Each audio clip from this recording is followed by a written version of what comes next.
intare zasarambwe zimaze kwigarurira agace k'ingenzi muri Sud Kivu, ni mu ntera ntoya cyane rwose uzi Bukavu ibintu byongeye gukomera. Igisirikare cya FARDC cyakomeje kuviyora agahenge none byayikomeranye. Ni imirwano ikomeye navuga ko yasize ahababaza igisirikare cya leta FARDC. N'amakuru agezweho ku mugoroba wo kuri uyu wa gatatu ku itariki ya 5 Gashyantare 2025, aho tugiye kurebera hamwe ibiri kuvugwa ndetse nuko urugamba ruhagaze. Turabwira ko amakuru ari guturuka muri teritwari ya Karehe aravuga ko ihuriro ry'ingabo zirwana ku ruhande rwa leta ya Kinshasa ryagabye ibitero ku birindiro by'umutwe mu 23 biri muri iyi teritwari, maze birangira abarwanyi b'uyu mutwe babakubise inshuro, biza kurangira coalition yose FARDC ihunze amasigamana. Ni ibitero iri huriro rigizwe n'ingabo za FARDC, FDLR, ingabo z'Urundi na Wazalendo ryagabye mu gihe cy'isaha ya saa 11 y'urukerera kuri uyu wa gatatu ku itariki ya 5 Gashyantare 2025, aho ryagabye ibi bitero mu gace kahitwa Nyabibwe gaherereye mu bice byo muri Sud Kivu, kakaba gaheruka kwigarurirwa n'uyu mutwe wa M23. Iri huriro ryagabye iki gitero riturutse mu bice by'ahitwa Kavumu, ari ikibuga cy'indege cya Bukavu. Aya makuru avuga ko umutwe mu 23 waje kwirwanaho maze kubita inshuro iri huriro ryawugabye igitero. Nyuma y'iyi mirwano ikomeye yabanje kuba yateza ibyago ndetse n'amakuba abatuye muri ibi bice. Binavugwa kandi ko muri iyi mirwano yumvikanyamo urusaku rw'imbunda ziremereye ndetse n'into, kandi ko uru ruhande rurwana ku ruhande rwa leta rwakoresheje imbunda nini mu kurasa ahatuwe n'abaturage no mu birindiro by'umutwe mu 23. Ku rundi ruhande indi mirwano ikomeye yavuzwe mu gace kahitwa Rusazi no mu tundi duce duherereye mu misozi miremire ya Karehe, ariko ntabwo twaba twaje kwigarurwa n'uyu mutwe aho mu 23 nkuko amakuru twabwiwe n'abaturage bivuga. Iyi mirwano ikaba yabaye nyuma y'umunsi umwe gusa ubuyobozi bw'umutwe mu 23 butangaje agahenge. Na agahenge uyu mutwe wavuze ko ushaka kwibikorwa byo kugoboka abavanwe mu byabo bikorwa kubera intambara, ndetse akagera n'ubutabazi butangwa, ndetse kandi uvuga ko hari n'ibindi ushaka gutunganya bijyanye no gufasha abaturage. Kimwe cyo uruhande rwa leta ntacyo rwigeze ruvuga kuri aka gahenge, bikaba rero bivugwa ko muri aka gahenge intare za Sarambwe zatanze FARDC iri kugaprofita, ikaba iri kuzana ibikoresho ndetse n'abarwanyi mu bice byinshi bitandukanye. Nyamara kandi nubwo umutwe mu 23 wigaruriye uyu mujyi, itangazo washyize hanze icyo gihe ryavugaga ko ugiye gukomeza imirwano mu bindi bice, kandi ko uzashyirwa ari ukukizeho akadomo ka nyuma ku butegetsi bwa Kinshasa. Nanone kandi uyu mutwe wakunze kugenda utangaza ko ahazaturuka igitero hose kibishobora guteza abaturage ubwoba ndetse kinababuza amahoro bazagikurikira maze bakajya kugicecekesha aho kizeje giturutse. Hagati aho ibitero by'ingabo zo ku ruhande rwa leta zikaba zaragabye igitero ahitwa Nyabibwe harebwa hagenzurwa n'abarwanyi mu 23. Bikaba rero ari ibintu bivugwa ko kuri ubu ngubu bakomeje kugenda basatira neza ikibuga cy'indege cya Kavumu gerere ku ntera metero 40 uvuye mu murwa mukuru w'intara Kivu y'Amajyepfo i Bukavu. Ibindi reka twakire bwana Omar Shkorana tubwire aho FARDC ikomeje kugenda ihungira ndetse no ku rugamba ruhagaze. Bwana Omar Shkorana biriwe neza? Urongera ijwi bwana Omar Shkorana, ntabwo tubasha kukumva. Ni mwiriwe neza bwana Riyo. Yego, uyu munsi Nyabibwe wambwiye uti FARDC ihahuriye n'uruva gusenya. Ndagira ngo twinjizeho byabereye uduhito n'ito kugeza ubu bimeze gute muri bice bya Nyabibwe?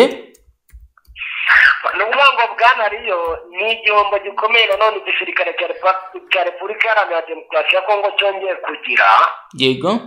Nyuma y'uko baviyoye agahenge kasabwe n'intare za Sarambwe, kandi koko bwana Riyo byaranagaragaraga yuko nta kintu na kimwe bibabwiye by'aka gahenge, kuko intare za Sarambwe zikimara kugatangaza cyangwa se kugasaba, kuko buriya biba ari ugusaba, bo bagaragaje yuko batigeze banabimenya. Ngira ngo nta tangazo wigeze ubona ry'igisirikare cya leta cyangwa se wenda umuvugizi w'igisirikare cya FARDC muri Kivu y'Amajyaruguru ngo abivuge, nubwo na magingo aya ngaya tukibaza aho yagiye, niwo ujya umbaza aho yagiye, ariko natwe ntabwo tubizi. icyo tuzi gusa ni uko abayobozi benshi bahungiye i Bukavu.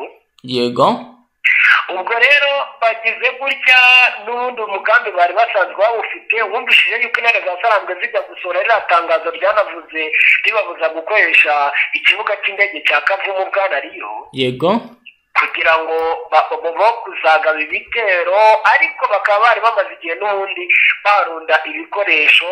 ubona hagendaga za kajugujugu n'ubundi zizanye ibikoresho mu bihe bitandukanye, ukabona haragenda haza ibifaru, ukabona harakorerwa amanama, bazanye ndetse na trike yindi. hari ukuntu abaturage bagenda bahunga Bwana Riyo bakagenda babavana mu bice, ariko bakaza kubyegereza mu bice ng'intare za Sarambwe ziri gusatira kugira ngo zitazagaba ibitero. ngira ngo ni nabyo byakorwaga hano mu nkambi ya Mugunga muri Goma. Yego.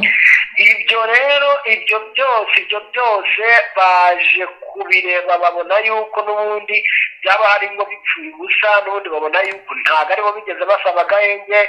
bamwe ngo bari batangiye kuvuga ko intare za Sarambwe zasabye kari agahenge ngo kugira ngo zibone uko zikora ibi bikorwa byo mu mujyi wa Goma, kandi ngo ntibibareba, n'ubundi bagomba kugaba ibitero. ngira ngo wari wabibonye yuko bakomeje kuguma mu bikorwa byo gushyingura, mu bikorwa byo gukomeza koroganiza mu buryo butandukanye. hari n'amakuru wenda ndibuze kukubwira mu masaha ari imbere ya mu gitondo, nkubwira ku bijyanye n'abayobozi barimo baratekerezwa ko bagiye kuyobora Kivu y'Amajyaruguru ku ntare za Sarambwe, ku ruhande rw'intare za Sarambwe cyangwa se Alliance Fleuve Congo. izo ni gahunda zose zari zihari bagomba gushyira mu bikorwa Bwana Riyo. Yego Bwana Omar Shukrani. ubwo rero ba Masunzu, abakoroneri nk'aba Chepio, abasirikare baba FARDC ndetse n'aba Wazalendo bo kwa Guido Shimirai baherutse kuva mu bice bya za Warikare, bagiye bamanukira mu misozi Bwana Riyo. Yego. bafata iya mbere bavuga bati ibice intare za Sarambwe zari zimaze gufata muri Nyabibwe, byange bikunde byose tugomba kubirukana. Yego. batangirira ibitero. ubwo ngubwo bahaguruka za Kavumu, baca no mu bindi bice ibumoso n'iburyo, bataka intare za Sarambwe, batangira kurasa kugira ngo barebe yuko ngo zahunga zitirukanka. Yego. Bwana Riyo, ndakumenyesha ko intare za Sarambwe ngira ngo nyine Kavumu buriya nk'uko wari umaze kubivuga ni mu birometero muri 40 gutyo. Yego. intare za Sarambwe zari ziri nko mu birometero 80, hagati ya 80 n'ijana, kuko Nyabibwe aho itangirira Bwana Riyo. Yego. nko mu birometero 100 uvuye muri Ibukavu. Yego. noneho intare za Sarambwe muri aho ngaho hagati ya 80 na 60 niho zari zereye. barazataka bikomeye mu masaha y'igitondo. ubwo kubera ko hari ibibazo by'ama network nabyo ni ikibazo, ntabwo twari turi kugenda tubonera amakuru ku gihe. tugiye twumva baratakanye. Yego. bageze mu birometero nko muri 70 gutyo. ubu rero bageze ahitwa za Katana, barakomeza bafata n'ibindi bice byo muri lokalite nyine ya Nyabibwe. yose bayimaramo, kuko bageze no mu mujyi rwagati, kuko naho hari agasantere kitwa Nyabibwe, n'ubundi santere ya Nyabibwe bayirwaniramo, ndetse birangira nawe bayirukanye n'igisirikare cya leta ya Congo FARDC. abaturage bangaha bakiriye intare za Sarambwe ku rwego rwiza, kugira ngo mu by'ukuri ikigaragara basonzeye yuko babafasha, basonzeye ko babatabara, kuko ngo abazalendo bari bamaze igihe barigize akara kajyahe. Bwana rero ubu bidasubirwaho, intare za Sarambwe zarageje gufata iyi Nyabibwe.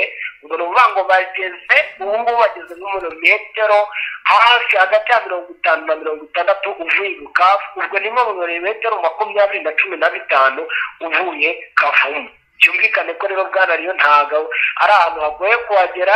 bigaragara ko igisirikare cya leta ya Congo FARDC nigikomeza kugaba ibitero, bishobora kuza kugishyira ku gitutu cyo kuva kuri iki kibuga cy'indege cya Kavumu, kugira ngo intare za Sarambwe zitari zahagarika imirwano. wari warabibonye ko batangiye guhungisha ibikoresho birimo kajugujugu bazegereza mu bice byegereye MONUSCO, kugira ngo byibura wenda intare za Sarambwe nizifata Kavumu, ibikoresho bazajya babisanga iruhande rwa MONUSCO ivuge yuko babigize gute, babibarindishije, ariko iki kigo cya MONUSCO ndakumenyesha ko n'ubundi nacyo gisigayemo bakeya bashinzwe ibya logistique, kuko abandi bagiye bahunga bava aha ngaha, bamwe baranambutse bavuye Bukavu bahereye ku bayobozi babo, administration iragenda, ariko n'ubundi n'abasirikare ngo bari kugenda buke buke bagenda mu buryo bwa gisivili, nk'uko no hano muri Goma byatangiye, wenda ngira ngo turaza kubigarukaho mu masaha ya mu gitondo. Yego, turaza kubigarukaho bwana Omar Shukrani mu yandi makuru akomeye kandi akomeje kugenda avugwa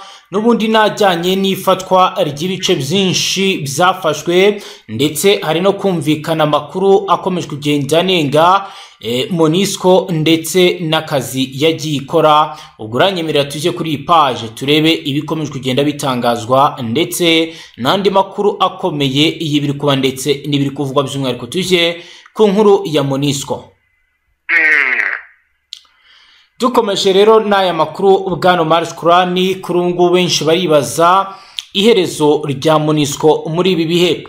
Ingabo z'umuryango w'abibumbye zizwi nka MONUSCO zimaze imyaka irenga 26 mu burasirazuba bwa Repubulika ya Demokarasi ya Kongo. Abanyekongo by'umwihariko baribaza icyo imaze. Mu mwaka w'1994 nibwo ingabo za Loni zageze muri Repubulika ya Demokarasi ya Kongo zitwa MONUC, bigeze muri 2010 zihindura izina rya MONUC zitwa MONUSCO. Izi ngabo zikaba zifite abakozi barenga 24,000, abasirikare n'abapolisi mpuzamahanga bagera ku 20,586, abasivili b'abanyekongo 2,183, abakorerabushake ba UN ni ukuvuga mpuzamahanga bagera kuri 641. Kugeza mu kwezi kwa 12 umwaka ushize wa 2024 MONUSCO yari ifite abakozi 13,971, benshi n'abasirikare mpuzamahanga.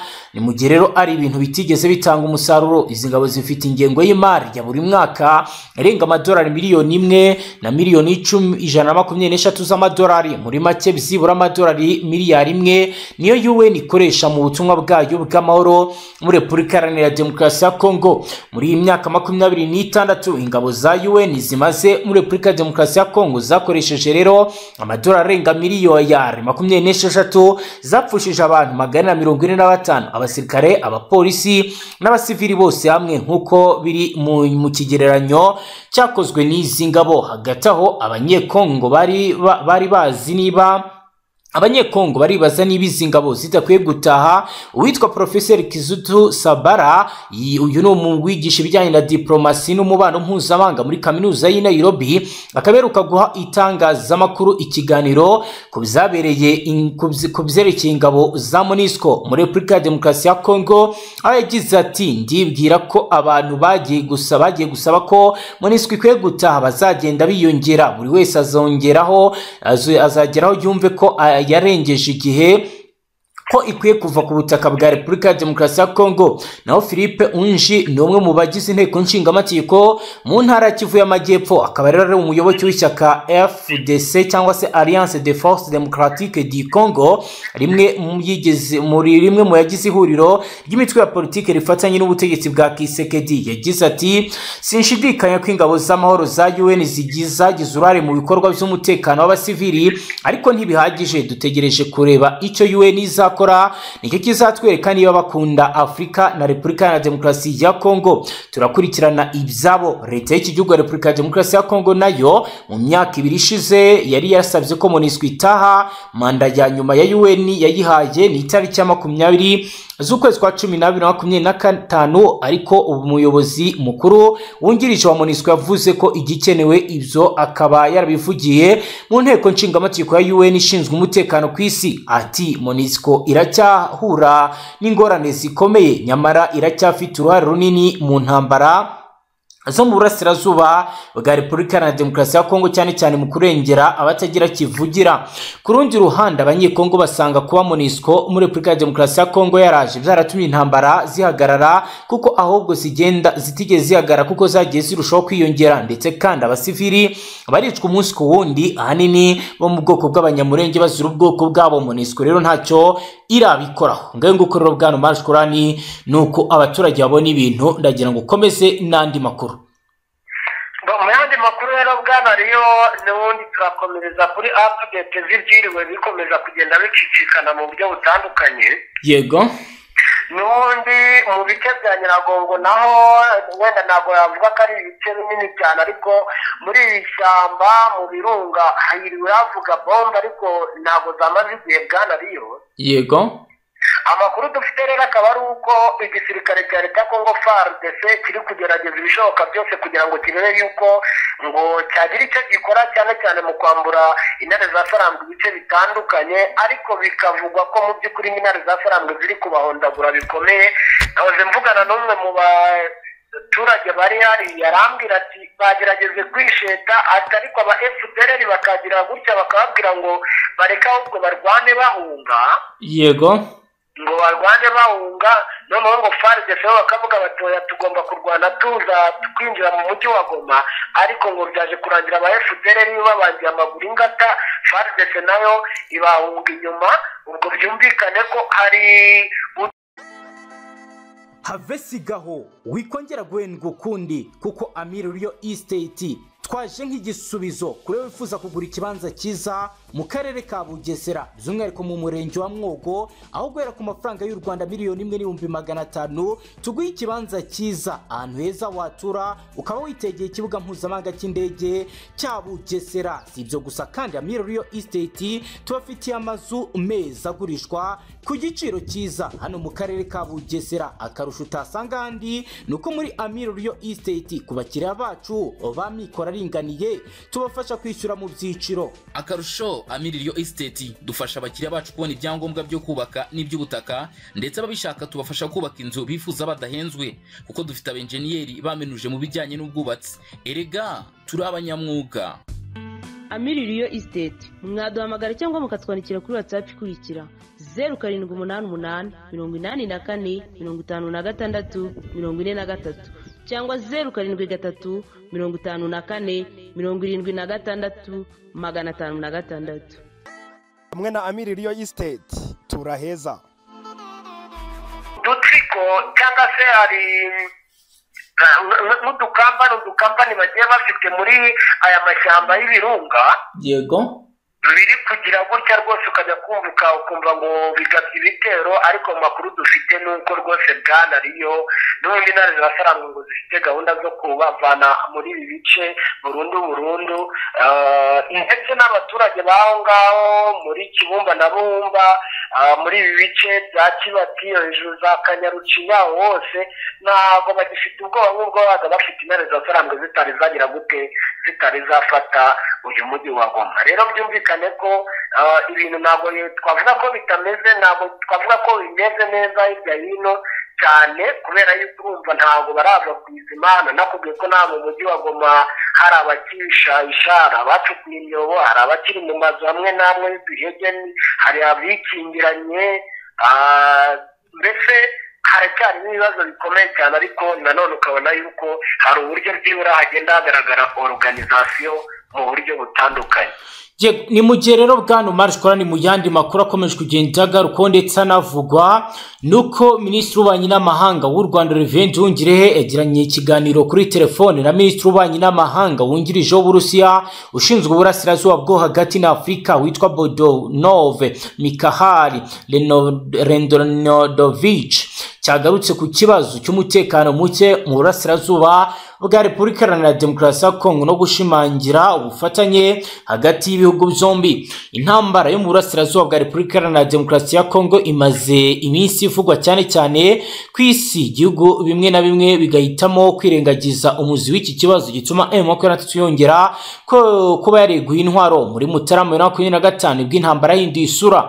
Ni mu gihe Minisitiri w'Ububanyi n'Amahanga n'Ubutwererane Reverend Nduhungirehe yagiranye ikiganiro kuri telefone na Minisitiri wungirije w'Uburusiya ushinzwe uburasirazuba bwo hagati ya Afurika ndetse na Afurika. Amakuru yizewe ku mbuga nkoranyambaga agaragara kuri izi ministeri baragira bati bunguranye ibitekerezo ku kibazo cy'umutekano muke mu burasirazuba bwa Repubulika Demokarasi ya Kongo, banaganira ku kongera imbaraga ubufatanye bw'ibihugu n'ubufatanye bw'ibihugu byombi.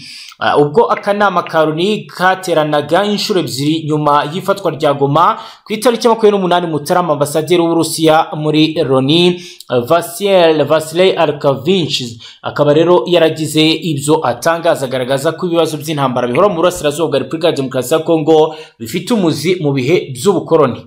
Ngaho ngukorera Bwana Mars Korani, urumva ko ni ibibazo. Ndagira ngo tugana ku musozo ufata akanya ugira ikindi wakongeraho kubi iri kuvugwa ndetse n'ibiriko. Yego bwana ryo ubwo rero ikigezweho ndetse umuntu yagarukaho ni hano mu mujyi wa Goma situation ukuntu imeze. Yego hakomeje kugenda haza igisa n'umucyo, niko navuga ko hari amaze igihe hari icuraburindi ndetse n'umwuka utameze neza mu mujyi rwagati no mu bice bitandukanye, by'umwihariko hano ku kibuga cy'indege ndetse no ku bitaro bitandukanye. Ariko nabwira abantu ko ibijyanye no gukomeza gushyingura imirambo cyane cyane y'abasirikare, kuko ni nabo benshi baguye aha ngaha harimo n'abazalendo, bikomeje kugenda kuko ku munsi w'ejo hashize ndetse no kuri uyu munsi hagiye habaho gushyingura imirambo myinshi cyane. Ariko nakubwira ko bwana niyo ari myinshi cyane kuko hari na myinshi iri kugenda ivumburwa yarabonwe. byumvikane ko rero ibintu biri gusa naho biri kujya mu buryo, ariko nanone nakubwira ko bwana rero ntabwo ari ikintu cyoroshye. Abantu bari kugaragaza mu by'ukuri amarangamutima nyine y'umubabaro, bigaragara ko uyu mujyi washegeshwe ndetse n'amanyubako menshi yagiye wenda asenyuka n'ibiti. Abantu bamwe batangiye kuza mu nyubako yayo, batangiye kuyavugurura. Ikindi hiriwe ibihe byiza niko navuga, kuko urujya n'uruza rwari rumeze neza hagati y'abaturage ba Gisenyi ndetse n'abaturage ba Goma. Byumvikane ko petite barriere iri ikora ndetse kugeza ku isaha y'isaa 9 nk'uko byari bisanzwe n'ubundi mu minsi yashize. Ubwo urumva ko ibintu rero biri kugenda bijya mu buryo bwanayo. Yego bwana Mars Korani, reka dusoreze aha ngaha tugushimire cyane. Murakoze cyane bwana Riyo.